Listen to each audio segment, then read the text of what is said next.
নমস্কাৰ, মই আছোঁ গোৱালপাৰা জিলাৰ সূৰ্য পাহাৰৰ বিভিন্ন অংশ ঘূৰি এতিয়া মই আহি উপস্থিত হৈছোঁহি জৈন কেভত। জৈনসকলৰ গুহা, যি গুহাত জৈন ভিক্ষুসকলে ইয়াতে তপস্যা কৰিছিল বুলি প্ৰবাদ আছে।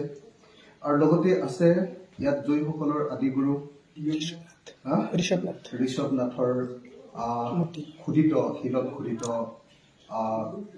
মানে চিত্ৰশিল্প, আৰু তাৰ লগতে আছে তেওঁৰ প্ৰথমজন শিষ্য নেমিনাথৰ খোদিত শিলত খোদিত তেওঁৰ চিত্ৰ।